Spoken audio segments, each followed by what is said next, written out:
গণ অভ্যুত্থান বিরোধী শক্তির চক্রান্ত স্বৈরাচার বিরোধী ঐক্য আরও মজবুত করেছে প্রধান উপদেষ্টার মন্তব্য। সংস্কার ও নির্বাচনের প্রস্তুতি একই সঙ্গে চলবে। আমলাতন্ত্র এখনো ফ্যাসিবাদের কাঠামোতে, সময় যত যাবে সমস্যা তত বাড়বে বললেন মির্জা ফখরুল।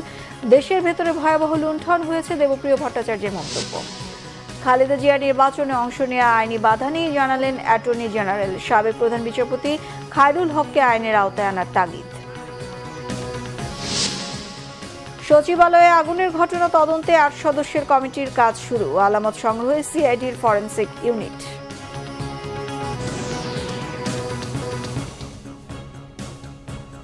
গ্রাউন্ড সিমেন্ট সংবাদ শিরোনাম দেখছিলেন। সংস্কারের জন্য প্রয়োজন ঐক্যের। গণ অভ্যুত্থান বিরোধী শক্তির অব্যাহত চক্রান্ত স্বৈরাচার বিরোধী ঐক্য আরও মজবুত করেছে বলে মন্তব্য করেছেন প্রধান উপদেষ্টা ডক্টর মোহাম্মদ ইউনূস। রাজধানীর কৃষিবিদ ইনস্টিটিউটে ঐক্য, সংস্কার ও নির্বাচন বিষয়ক মতবিনিময় সভায় ভার্চুয়ালি বক্তব্যে তিনি এসব কথা বলেন। সংস্কার ও নির্বাচনের প্রস্তুতি একই সঙ্গে চলবে বলেও জানান প্রধান উপদেষ্টা। জুলাই গণঅভ্যুত্থান কেবল বাংলাদেশকে মুক্তই করেনি, আমাদের স্বপ্নকেও তুমুল সাহসী করে তুলেছে। বাকহীন বাংলাদেশ জোরালো কণ্ঠে আবার কথা বলার শক্তি ফিরে পেয়েছে। এই দৃঢ়কণ্ঠ আবার ঐক্য গঠনে সোচ্চার হয়েছে। ঐক্য আমাদের মূল শক্তি। জুলাই অভ্যুত্থান আমাদেরকে ঐতিহাসিক মাত্রায় বলীয়ান করেছে। গত 5 মাসে এই ঐক্য আরও শক্তিশালী হয়েছে। গণ অভ্যুত্থানের বিরুদ্ধ শক্তি আমাদের মধ্যে ভাঙন সৃষ্টি করার ক্রমাগত প্রয়াস চালাতে থাকায় আমাদের ঐক্য আরও মজবুত হচ্ছে। এই ঐক্যের জোরেই এখন আমরা অসাধ্য সাধন করতে পারি। গুরুত্বপূর্ণ সংস্কারটুকু করে নির্বাচন দেয়া দরকার বলে মনে করেন বিএনপির মহাসচিব মির্জা ফখরুল ইসলাম আলমগীর। বলেন, গণতন্ত্র চর্চা ছাড়া চাপিয়ে দিয়ে কোনো অর্জন সম্ভব নয়। এদিকে জামায়াতে ইসলামের সেক্রেটারি জেনারেল মিয়া গোলাম পরওয়ার বলেছেন, মতের ভিন্নতা থাকলেও জাতীয় ঐক্যের ব্যাপারে প্রস্তুত তোলার কোনো সুযোগ নেই। দুর্নীতির ভয়াবহতার কথা উল্লেখ করলেন অর্থনীতিবিদ ডক্টর দেবপ্রিয় ভট্টাচার্য। আর উপদেষ্টা আদিলুর রহমান খান বলেছেন, ফ্যাসিবাদের ব্র্যান্ড দূর করে নতুন বাংলাদেশ তৈরি করতে ঐক্য সংস্কার চায় মানুষ। রিপোর্ট করছেন রিশাদ আসরুল্লাহ। ফ্যাসিবাদ বিলুপ্তির মাধ্যমে গণতান্ত্রিক বাংলাদেশের যাত্রায় সংবিধান সংস্কার, নির্বাচন বিষয়ক সংলাপের আয়োজন করে ফোরাম ফর বাংলাদেশ স্টাডিজ। সংলাপে বিশিষ্টজনরা বলেন, রাজনৈতিক ফায়দার কথা ভাবলেও দলগুলো দেশের মানুষের কথা ভাবছে না। মানুষের আস্থা তৈরির মাধ্যমেই কার্যকর সংস্কার করা প্রয়োজন। ফ্যাসিবাদ বিরোধী ঐক্য বিনষ্টের চেষ্টা চলছে বলে অভিযোগ তাদের। সংস্কার খুব বড় স্বপ্ন, ঐক্য তার জন্য দরকার। নির্বাচনে যেতে হবে, কিন্তু তার আগে মানুষকে স্বস্তি দিতে হবে। সংস্কারমুখী মানুষকে বিপথে নিয়ে যাবেন না। তাকে আইন শৃঙ্খলা না দিয়ে, তার খাওয়ার ব্যবস্থা না করে, তার চাকরির ব্যবস্থা নিশ্চয়তা না করে উপরে আলোচনা করেন। মানুষের জীবন জীবিকা, নিরাপত্তার কথা ভুলে যাবেন না। সেটা থাকলেই মানুষ ধৈর্য ধরে আমাদের সকলের সাথে থাকবে। রাজনীতিবিদদেরও এই উপলব্ধিটা আনতে হবে। বাংলাদেশের মানুষের মধ্যে, রাজনৈতিক দলসমূহের মধ্যে, সৃষ্টিশীল মানুষের মধ্যে একটি ইস্পাত কঠিন ঐক্য গড়ে উঠেছে, কিন্তু যেটি হচ্ছে এবং চলছে সেটা হলো ঐক্য বিনষ্টের চেষ্টা চলছে। এই যে একটা বিভাজন, বৈষম্য, আপনি ছোট ছোট বিষয়গুলো হবে, এইগুলিকে যদি আমরা সংস্কার না করতে পারি নিজেদেরকে, আমি মনে করি রাষ্ট্র সংস্কার, অবশ্যই আমি কেতাবি কথায় যাচ্ছি না, কিন্তু আমি খুব মেঠো বাংলায় বলতে চাই যে আমাদের মানসিকতার সংস্কার প্রয়োজন। বিএনপি মহাসচিব বলেন, সংস্কারের ব্যাপারে বিএনপি অনেক আন্তরিক। বলেন, সময় যত যাবে সংকট তত বাড়বে। 1971 সাল, এটাকে যেন আমরা কখনো ভুলে না যাই। আমরা যেন এই যে তারপরে ধারাবাহিক গণতন্ত্রের যে জন্য সংগ্রাম, লড়াই 71-এর পর থেকে, সেই সংগ্রাম প্রত্যেকেই আমাদের মনে রাখা দরকার।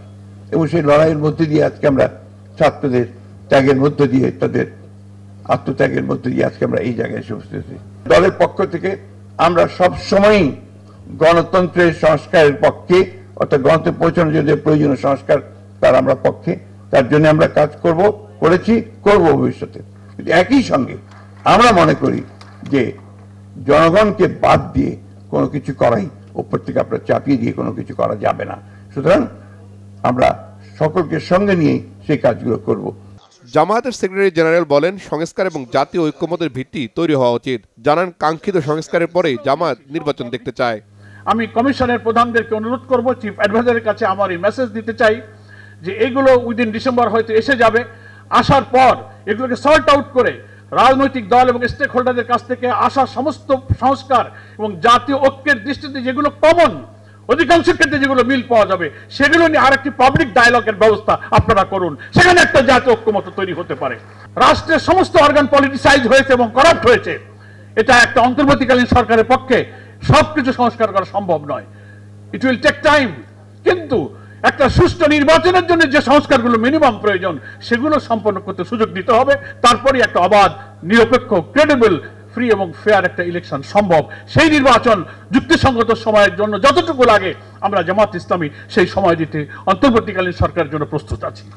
সংলাপে জুনায়েদ সাকি বলেন, বাংলাদেশে ফ্যাসিস্ট বন্দোবস্ত তৈরি করা হয়েছিল, তাই সরকার পরিবর্তন নয়, রাষ্ট্র ব্যবস্থায় পরিবর্তন আনতে হবে। একটা দেশকে যখন প্রায় সেটা নিজের ভেতরের অন্তর্ঘাতে ধ্বংসের মুখোমুখি, সেইখানে আমাদের ছাত্র তরুণরা নিজেদের রক্ত দিয়ে আবারও মনে হচ্ছে মাটি ফুঁড়ে পুরো দেশকে নতুন করে সাজানোর সুযোগ করে দিয়েছেন। সেই রাজনৈতিক উপলব্ধি, সেই চ্যালেঞ্জ আজকে সমস্ত রাজনৈতিক শক্তির কাছে। কাজে এইখানে আমরা এমন একটা ক্রস রোডে দাঁড়িয়ে আছি যেটাতে ঐক্য খুব জরুরি। আমরা কেউ কাউকে, রাজনৈতিক প্রতিদ্বন্দ্বিতা থাকবে একটা গণতান্ত্রিক ব্যবস্থায়, কিন্তু গণতান্ত্রিক ব্যবস্থার যে রাজনৈতিক প্রতিদ্বন্দ্বিতা ক্ষমতা নিয়ে, সেটা যদি একটা নিয়মের মধ্যে না ঘটে, সেটা আমাদেরকে ধ্বংসের মধ্যে জায়গায় নিয়ে যাবে। সেই উপলব্ধিটা রাজনৈতিক পার্থক্য সত্ত্বেও রাজনৈতিক শক্তির মধ্যে থাকা দরকার। যদি রাজনৈতিক পার্থক্য সত্ত্বেও এই ঐক্যের জায়গায় আমরা একমত হতে না পারি, তাহলে বাংলাদেশ আমরা এই জায়গাটাতে পৌঁছাতে পারবো না। অন্তর্বর্তী সরকারের উপদেষ্টা আদিলুর রহমান বলেন, অসমাপ্ত জাতীয় মুক্তির সংগ্রাম থেকে সরে যাওয়ার সুযোগ নেই। খালি ঐক্যের কথা বললাম কিন্তু প্রতিহতর জন্য তৈরি থাকলাম না। নিয়ন্ত্রণটা ছেড়ে দিবেন না। যখন নিয়ন্ত্রণ ছেড়ে দিবেন, আপনাদের হাতের বাইরে চলে যাবে। এই ঐক্য, সংস্কার এবং নির্বাচন সংক্রান্ত আলোচনায় কিন্তু তার পিছনের চিন্তাটা যেন থাকে, আমরা কিন্তু একটা অসমাপ্ত জাতীয় মুক্তি সংগ্রামকে সমাপ্ত করার জায়গায় এসে দাঁড়িয়েছি। আমরা কিন্তু একটা ফ্যাসিবাদের বাংলাদেশ ব্র্যান্ডকে পরাজিত করে আজকের বাংলাদেশে দাঁড়িয়েছি। আমরা যেই বাংলাদেশ চাই, সেই বাংলাদেশে যেন কখনোই আর ফ্যাসিবাদ ফেরত না আসে, কারণ ফ্যাসিবাদের উদ্দেশ্যই হচ্ছে বারে বারে ফেরত আসার চেষ্টা করা। সংলাপে নতুন গণতান্ত্রিক পথের যাত্রায় দলমতের পার্থক্য সরিয়ে জনগণের চাহিদার ভিত্তিতে জাতীয় ঐক্যের বিকল্প নেই বলেও মনে করেন বক্তারা। রিশান নাসরুল্লাহ, বাংলাভিশন, ঢাকা। বিএনপি চেয়ারপারসন বেগম খালেদা জিয়ার নির্বাচনে অংশ নিতে আইনি কোনো বাধা নেই, তবে দণ্ডপ্রাপ্ত হলে শেখ হাসিনা সহ আওয়ামী লীগ নেতারা নির্বাচনে অংশ নিতে পারবেন না, জানিয়েছেন অ্যাটর্নি জেনারেল মোহাম্মদ আসাদুজ্জামান। বিচার বিভাগে ধ্বংসের অভিযোগ তুলে বিচারপতি খায়রুল হককে আইনের আওতায় আনার কথাও বলেন তিনি। বলেন, কোনো ষড়যন্ত্রে জুলাই আগস্ট বিপ্লব মুছে ফেলা যাবে না। বিস্তারিত জানাচ্ছেন S M Foyez. Debate for ডেমোক্রেসির আয়োজনে রাজধানীর এফডিসিতে অতীতের নির্বাচনী অপরাধীদের শাস্তি নিশ্চিতকরণ শীর্ষক ছায়া সংসদ অনুষ্ঠানে প্রধান অতিথি হিসেবে যোগ দেন অ্যাটর্নি জেনারেল মোহাম্মদ আসাদুজ্জামান। বিতর্কে অংশ নেয় স্টান ইউনিভার্সিটি ও বাংলাদেশ ইউনিভার্সিটির শিক্ষার্থীরা। অনুষ্ঠানে বক্তব্যে অ্যাটর্নি জেনারেল বলেন, কৃতকর্মের জন্য আওয়ামী লীগকে জাতির কাছে ক্ষমা চাইতে হবে। জুলাই হত্যাকাণ্ডে আওয়ামী লীগ সভাপতি সহ অন্যান্য নেতাদের শাস্তি হলে তারা নির্বাচনে অংশগ্রহণ করতে পারবে কিনা? আইন বলে পারবে না। বিএনপির চেয়ারপারসন ও সাবেক প্রধানমন্ত্রী বেগম খালেদা জিয়া আগামী জাতীয় নির্বাচনে অংশ নিতে কোনো আইনগত বাধা আছে কিনা? ওনার যে মামলাগুলো আছে, সেই মামলাগুলো ইতিমধ্যে অনেকটা খালাস হয়েছে, অনেকে মুক্তি আছেন এবং সেখানে আইনগত কোনো বাধা আমি আপাতত দেখছি না। সাম্রাজ্যবাদ, আধিপত্যবাদ, দখলদারিত্ব কেউই বাংলাদেশের সাধারণ মানুষের এই বিপ্লবকে নস্যাৎ করতে পারবে না, ধ্বংস করতে পারবে না। বিচার বিভাগ ধ্বংসে ভূমিকা রাখা বিচারকদের আইনের আওতায় আনার পরামর্শ দেন তিনি। যেভাবে বিচার বিভাগকে ধ্বংস করেছেন তা বাংলাদেশের স্বাধীনতা, সার্বভৌমত্বকে বিপন্ন করেছে, সংবিধানকে ধ্বংস করেছে এবং সে কারণে তাকে অবশ্যই বিচারের মুখোমুখি হওয়া উচিত। শুধু খায়রুল হক না, এর সাথে আরও কিছু বিচারপতি, কুলাঙ্গার বিচারপতি ছিলেন, তাদেরও বিচার হওয়া দরকার। একটি অবাধ, সুষ্ঠু, নিরপেক্ষ ও বিশ্বাসযোগ্য নির্বাচনের বিকল্প নেই বলে মনে করেন ডিবেট ফর ডেমোক্রেসির chairman Hasan Ahmed Chowdhury Kiron. S M Foyez, Bangla vision, Dhaka. সচিবালয়ে আগুনের ঘটনায় 2টি তদন্ত কমিটি কাজ শুরু করেছে। ঘটনাস্থল পরিদর্শন ও তথ্য উপাত্ত সংগ্রহ করা হচ্ছে।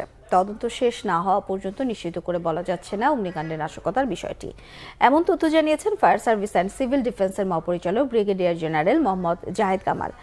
শুক্রবার সচিবালয়ে নতুন তদন্ত কমিটির বৈঠক শেষে বের হয়ে তিনি কথা বলেন। আরও জানাচ্ছেন দীপন দেওয়ান।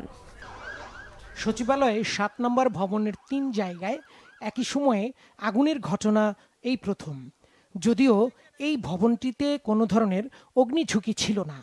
শুক্রবার সকালে সেখানে গিয়ে দেখা যায় আগুনের ক্ষত নিয়ে ঠায় দাঁড়িয়ে আছে ভবনটি। আগুনের ঘটনা তদন্তে স্বরাষ্ট্র মন্ত্রণালয়ের সিনিয়র সচিবকে আহ্বায়ক করে 8 সদস্যের কমিটি গঠন করা হয়। শুক্রবার সকালে কমিটির সবাই ঘটনাস্থল পরিদর্শন করেন। সিআইডির ফরেনসিক টিম ঘটনাস্থল থেকে বিভিন্ন আলামত সংগ্রহ করেন। সচিবালয়ে বৈঠকও করে তদন্ত কমিটি। আগুনের ঘটনা নাশকতা কিনা এমন প্রশ্নের জবাবে ফায়ার সার্ভিসের মহাপরিচালক বললেন, এ বিষয়ে এখনই মন্তব্য নয়। আমাদের তদন্তের কাজ শুরু হয়েছে, এতটুকুই। আমাদের আজকে বসা ছিলাম এটাই, এর বেশি কিছু বলার নাই। তদন্ত শেষ হলে আপনারা বাকিরা হয়তো জানানো যাবে, বাট এখন তদন্তের কাজ চলছে। সবাইকে অনেক ধন্যবাদ। শনিবার 3টায় আবারও তদন্ত কমিটি সচিবালয়ে ঘটনাস্থল পরিদর্শন ও বিভিন্ন বিষয় নিয়ে বৈঠক করবেন বলেও জানানো হয়। দীপন দেওয়ান, বাংলা ভিশন, ঢাকা। পর্যাপ্ত সরবরাহ থাকলেও চালের বাজারে আগুন। কেজি প্রতি বেড়েছে 5 থেকে 6 টাকা, সপ্তাহ ব্যবধানে বস্তা প্রতি বেড়েছে 200 থেকে 250 টাকা করে। ভোজ্য তেলের শুল্ক কমলেও দাম লিটার প্রতি বেড়েছে 11 টাকা। শীতকালীন শাকসবজির বাজার স্বাভাবিক থাকলেও চড়া দামে বিক্রি হচ্ছে সব ধরনের মুরগির দাম। বাজার নিয়ন্ত্রণে সরকারের মনিটরিং বাড়ানোর তাগিদ ব্যবসায়ীদের। মোহাম্মদপুরের কৃষি মার্কেট রাজধানীর চালের বাজারের সবচেয়ে বড় সরবরাহ থাকে এখানে। সরবরাহ স্বাভাবিক থাকলেও হঠাৎ করে উত্তপ্ত চালের বাজার। মিনিকেট চালে কেজি প্রতি বেড়েছে 6 টাকা, আর স্বর্ণা, গুটি, 28 জাতের দাম বেড়েছে 3 থেকে 4 টাকা। চালের দাম বাড়ার কোনো যৌক্তিকতা নেই দাবি করে ব্যবসায়ীরা বলছেন, সিন্ডিকেটের কারণেই বাজারের ঊর্ধ্বগতি। সরকারের মনিটরিং বাড়ানোর তাগিদ তাদের। আপনার মিনিকেটের দামটা একটু আনরিচেবল, মিনিকেটের দামটা রেগুলারই বাড়ছে, ডে বাই ডে বাড়ছে। এখন অলমোস্ট ধরেন 200 টাকা বেড়ে গেছে বস্তা প্রতি। চালের এই বাজারটা আসলে আমাদের কাছে যৌক্তিক না, এই বৃদ্ধিটা। আমরা যেটা আশা করছি যে এখন হলো সিজনের শুরু, অগ্রহায়ণের যে সিজন, একটা ভালো মৌসুম এটা। এই মৌসুমে বৈশাখের পরের মৌসুমে আমরা এটাকে ধরি, এই সময় বাজারটা আরও কমবে, সেই জায়গায় উল্টো হয়ে যাচ্ছে। তো এটা আসলে সরকারি পর্যায়ে সঠিকভাবে মনিটরিং করার দরকার, মেল পর্যায়ে। অস্থিরতা তেলের দামেও। সপ্তাহ ব্যবধানে ভোজ্য তেল কেজি প্রতি বেড়েছে 10 থেকে 11 টাকা। 5 লিটার বোতলে 32 টাকা বেড়েছে। বড় ব্র্যান্ডগুলির মধ্যে 2-1টি ছাড়া অন্যদের তেলের সরবরাহ নেই বাজারে।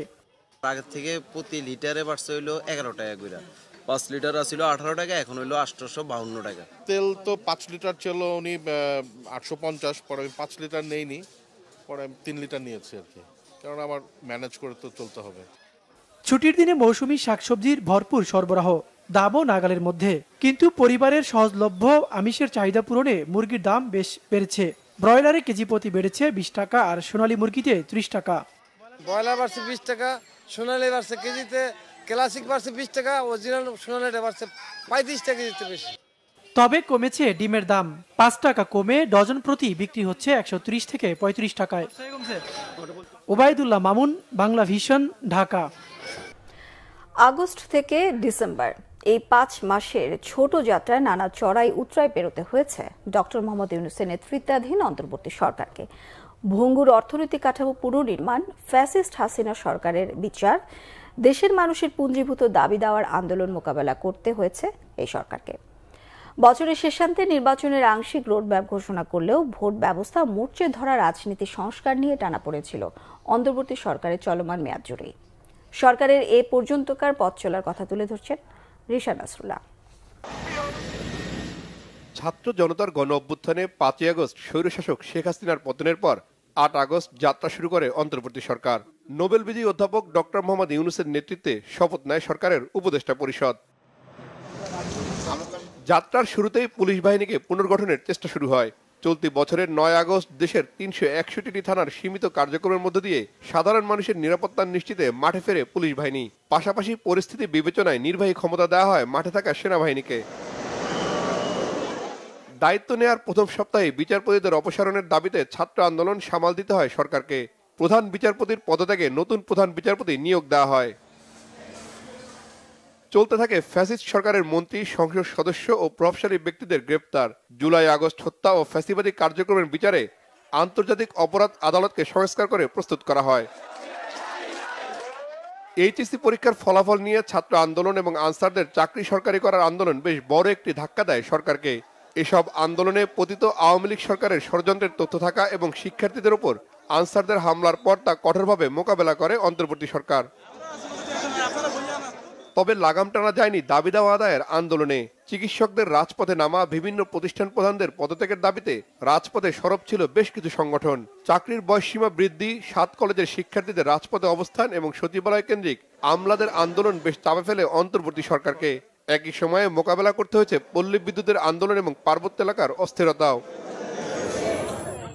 দাবি দেওয়ার নানামুখী আন্দোলনের পাশাপাশি যাত্রার শুরুতে প্রাকৃতিক দুর্যোগও মোকাবেলা করতে হয়েছে অন্তর্বর্তী সরকারকে। সব ধরনের দুর্যোগ মোকাবেলায় অন্তর্বর্তী সরকারের প্রতি সহায়তা ছিল দেশের সাধারণ মানুষেরও। নানা কর্মসূচি নিয়ে রাজপথে সব সময়ের জন্য সরব ছিল জুলাই আগস্ট অভ্যুত্থানের সাথে জড়িত শিক্ষার্থীরাও। প্রায় 4 মাস শিক্ষা কার্যক্রম থেকে দূরে থাকা শিক্ষার্থীদের ক্যাম্পাসে ফেরাতে সেপ্টেম্বরের মধ্যভাগে শিক্ষা প্রতিষ্ঠান চালুর সিদ্ধান্ত নেয় সরকার। সে সময় ঢাকা বিশ্ববিদ্যালয়ের হলে এক যুবককে পিটিয়ে হত্যার ঘটনা বেশ আলোড়ন তৈরি করে।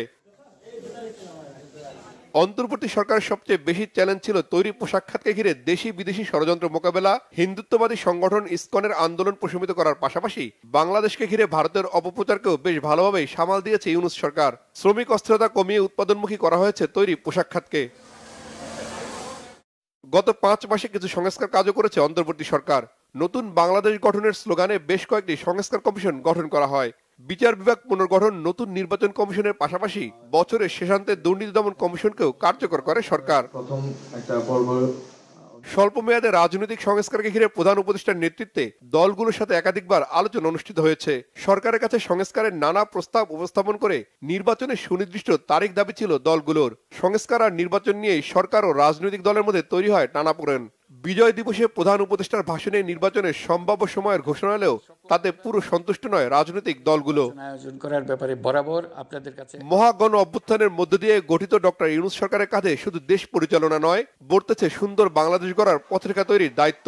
নোবেল বিজয়ী ডক্টর ইউনূস ও তার উপদেষ্টারা জনপ্রত্যাশা পূরণে কতটা সফল হবে তা সময়ই বলে দেবে। রিশাদ নাসরুল্লাহ, বাংলা ভিশন, ঢাকা। সংবাদ শেষ করব গ্রাউন্ড সিমের সংবাদ শিরোনামগুলো আরো একবার জানিয়ে।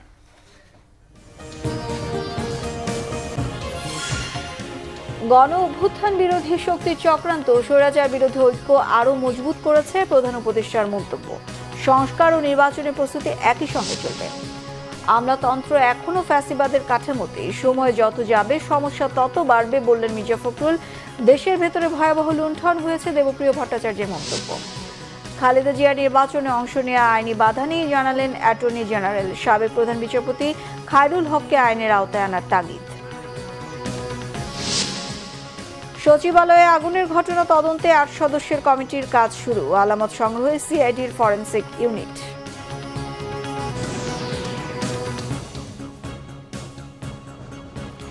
এই ছিল এখনকার মতো। পরের সংবাদ বিকেল 4টায়। 3টায় থাকছে নিউজ টপ 10, দেখার আমন্ত্রণ রইল। এছাড়া বাংলা ভিশন সংবাদ ও সংবাদ সংশ্লিষ্ট অনুষ্ঠান দেখতে ভিজিট করুন www.bbnews24.com ও facebook.com/banglavisionnews। সাবস্ক্রাইব করুন youtube.com/banglavisionnews। সঙ্গে থাকায় ধন্যবাদ সবাইকে।